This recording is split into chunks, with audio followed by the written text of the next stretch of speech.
de texte ou de discours. Soyez les bienvenus. Pourquoi je vais commencer par les types de texte? Tout simplement parce que dans tous les concours de l'enseignement, la première question qu'on pose est quel est le type de ce texte, ou bien quels sont les types de discours qui dominent dans cet extrait, ou bien tout simplement quelle est la typologie des textes suivants. Le texte narratif. Le texte narratif, la définition. Narratif est le dérivé adjectival, l'adjectif du verbe narrer, et narrer veut dire tout simplement raconter, conter, relater une histoire, un événement.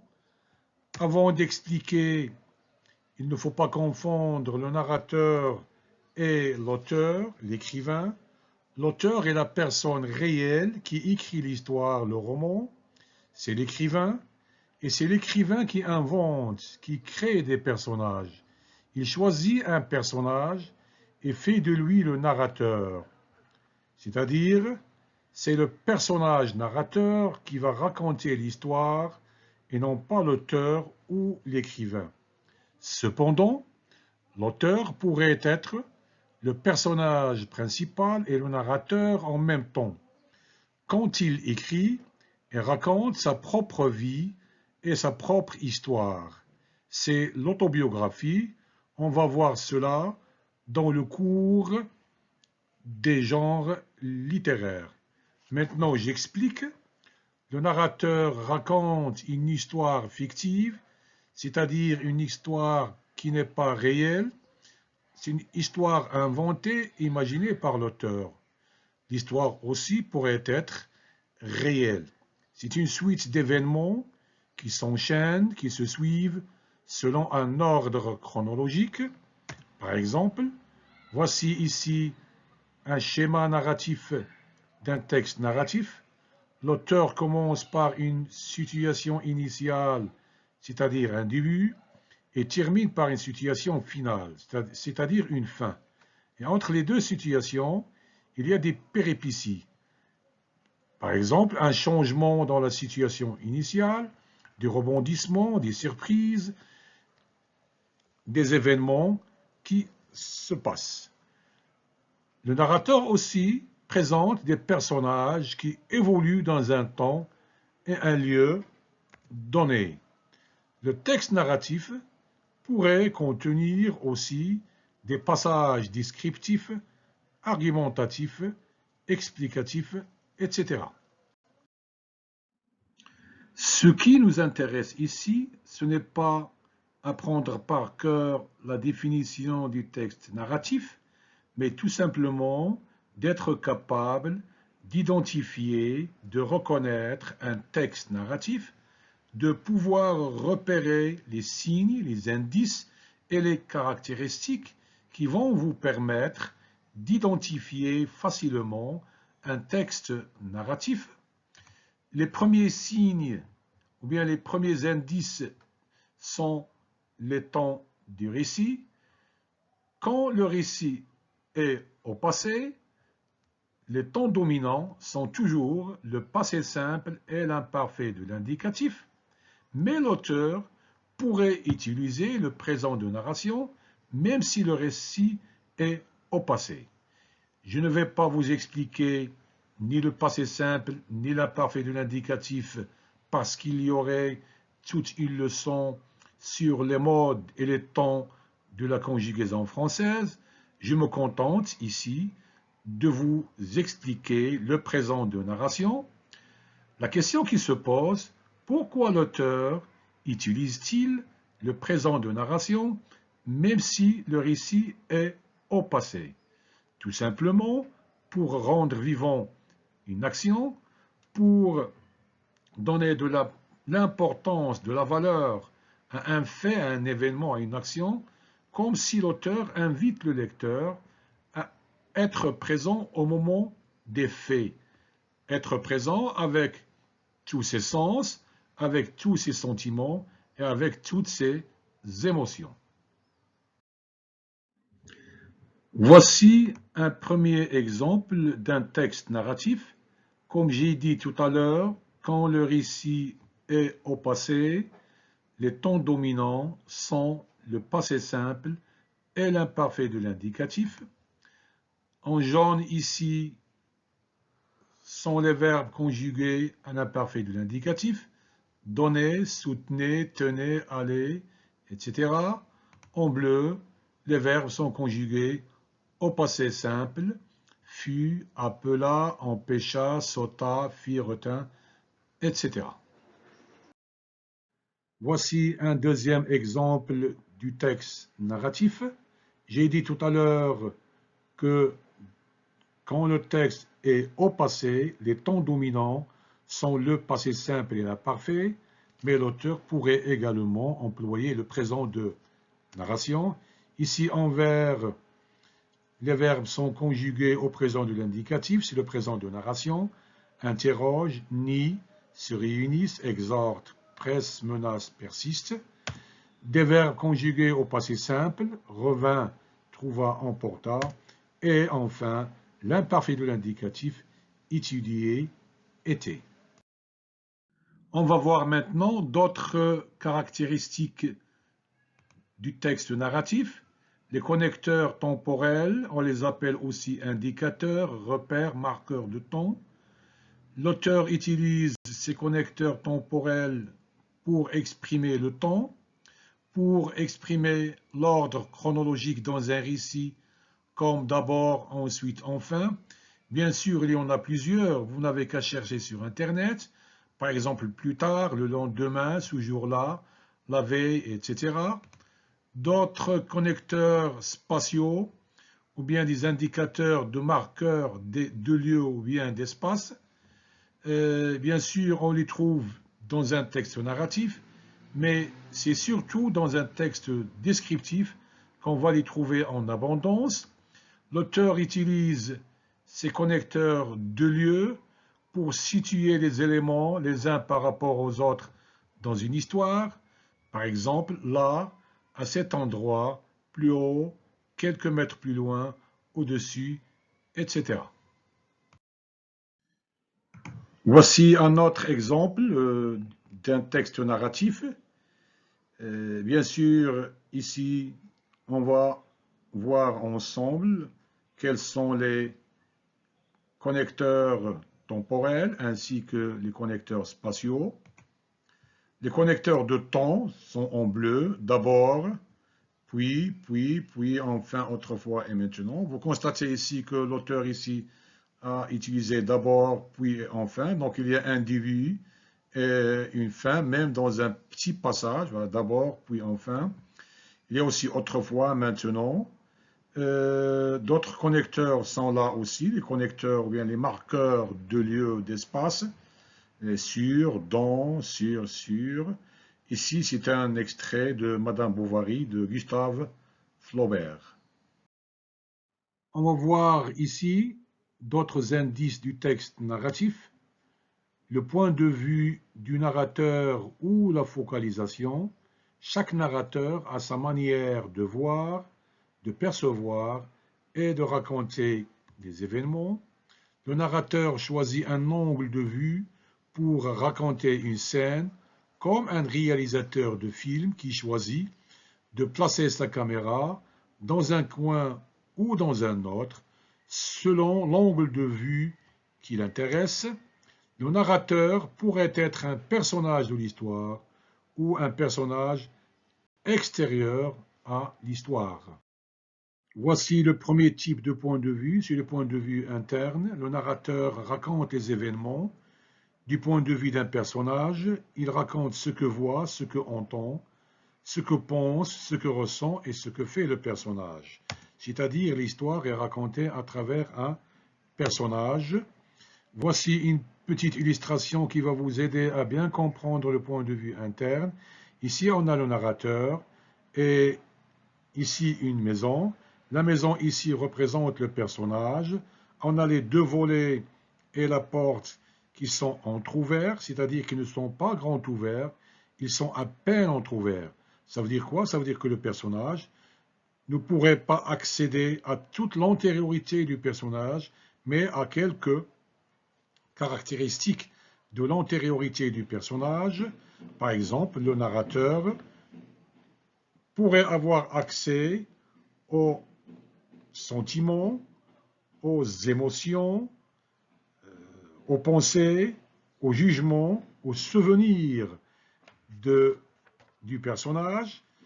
Aussi, il pourrait avoir accès à son passé, à son présent, mais pas à son futur, parce que le personnage lui-même ne connaît pas son futur.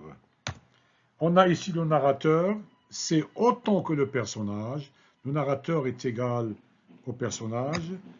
Donc le narrateur a accès seulement aux pensées, aux jugements, aux sentiments, aux souvenirs, aux projets du personnage, même à son passé, à son présent, mais pas à son futur.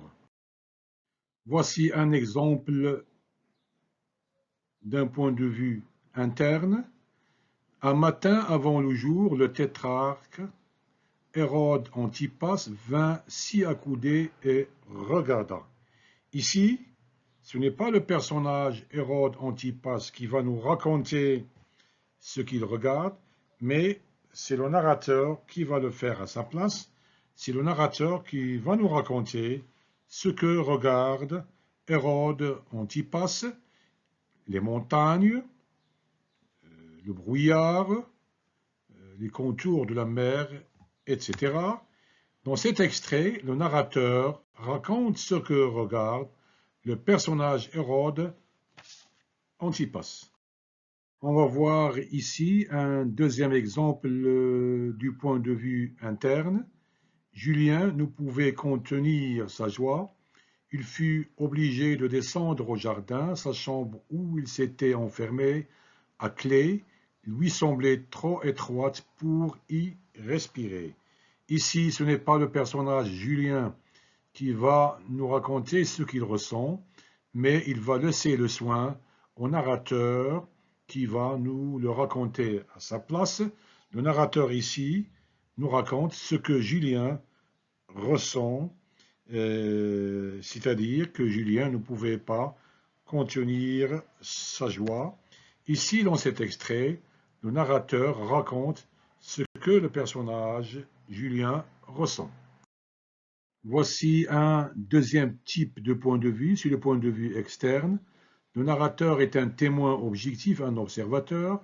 Il raconte seulement ce que les personnages disent, ce qu'ils entendent, ce qu'ils font. Il ne connaît ni leurs pensées, ni leurs sentiments, ni leurs désirs, ni leurs projets, ni leurs souvenirs, ni leur présent, ni leur passé, etc. C'est comme une personne qui filme par une caméra les événements qui se passent devant lui. Voici maintenant une petite illustration qui va vous aider à bien comprendre le point de vue externe. On a ici le narrateur et on a une maison. Et la maison, comme tout à l'heure, elle représente le personnage. Mais ici, on a les deux volets et la porte sont fermées. Ça veut dire que le narrateur ne peut pas entrer à la maison et voir ce qui se passe dedans. Ça veut dire que le narrateur ne pourrait pas avoir accès à la propre antériorité du personnage. Il va tout simplement nous raconter ce qu'il voit avec objectivité de l'extérieur. Ici, on a le narrateur, c'est moins que le personnage, on a N est inférieur à P. Voici un premier exemple du point de vue externe. Si vous lisez cet extrait, vous allez constater que le narrateur raconte l'entrée d'un homme dans une petite ville et il a seulement décrit cet homme comme ayant un aspect plus misérable. D'ailleurs, le narrateur ne connaît rien de cet homme, il ne connaît pas son nom, il ne sait pas d'où il vient, ce qu'il compte faire ou bien où il va. Dans cet extrait, le narrateur ne connaît ni le nom, ni les pensées, moins encore les sentiments ou les projets de ce personnage. Voici un deuxième exemple du point de vue externe. Si vous lisez l'extrait, vous allez constater que le narrateur nous raconte ici ce qu'il voit avec objectivité, ce qu'il voit de l'extérieur. Il décrit et elle nous raconte ce que font les gendarmes et les soldats. Ici, dans cet extrait, le narrateur est témoin. Il raconte la scène de l'extérieur. Le narrateur ne sait pas ce que pensent ou ressentent les personnages, c'est-à-dire les gendarmes et les soldats, pendant ces actions et ces faits. On va voir ensemble maintenant le dernier point de vue, c'est le point de vue zéro ou omniscient. Le narrateur sait tout des personnages, il connaît leurs pensées, leurs sentiments, leur passé, leurs avenirs, leurs projets, leurs souvenirs, etc. et même les relations qui lient les uns aux autres. Voici une petite illustration pour bien comprendre le concept point de vue zéro ou omniscient. On a ici le narrateur, une maison. Bien sûr, la maison représente le personnage. On a ici les deux volets et la porte qui sont grands ouverts, c'est-à-dire que le narrateur pourrait entrer à la maison, voir ce qui se passe dedans, pourrait sortir, voir l'extérieur de la maison. Ça veut dire quoi ça? Ça veut dire que le narrateur pourrait avoir accès à la propre antériorité du personnage. Il pourrait savoir ses sentiments, son passé, son avenir, ses projets, etc. On a ici le narrateur, on sait plus que le personnage, c'est-à-dire que le narrateur est supérieur au personnage. Le narrateur pourrait même connaître l'avenir, le futur du personnage, alors que ce dernier ne connaît pas son avenir. Et enfin, le narrateur pourrait même raconter deux actions, ou bien des actions qui se passent au même moment et dans des endroits différents. Voici un premier exemple du point de vue zéro ou omniscient. Dans cet extrait, le narrateur nous donne des informations sur Louis Lambert. Ici, le narrateur connaît tout sur Louis Lambert. Il connaît sa date de naissance, la ville où il était né. Il connaît le métier du père de Louis Lambert qui était un tanneur. Il connaît aussi le projet du père qui voulait faire de son fils son successeur. Il connaît même les sentiments des parents envers leur fils. On a ici le tanneur et sa femme chérissaient Louis Lambert comme on chérit un fils unique. Ici, dans cet extrait, le narrateur sait tout de Louis Lambert et de ses parents. Voici un deuxième exemple du point de vue zéro ou omniscient. En lisant le texte, vous allez constater que le narrateur raconte deux actions différentes qui se passent au même moment, dans deux endroits différents. J'explique. Ici, on a le premier personnage, le général, monté en calèche pour aller à la préfecture. Deuxième personnage, la comtesse arrivée à la porte d'Avon. Ici, on a deux personnages différents, deux actions différentes qui se passent simultanément et dans deux lieux différents.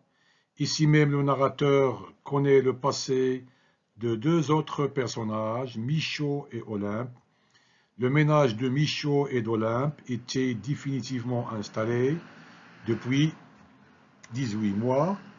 Dans cet extrait, le narrateur connaît également le passé des deux personnages Michaud et Olympe. Avant de nous quitter, n'oubliez pas de vous abonner à ma chaîne, de liker, de cliquer sur la cloche de notification, de partager pour que le contenu de mes cours parvienne au plus grand nombre possible de bénéficiaires et également, n'hésitez pas à laisser vos commentaires au bas de la vidéo. Merci et à la prochaine.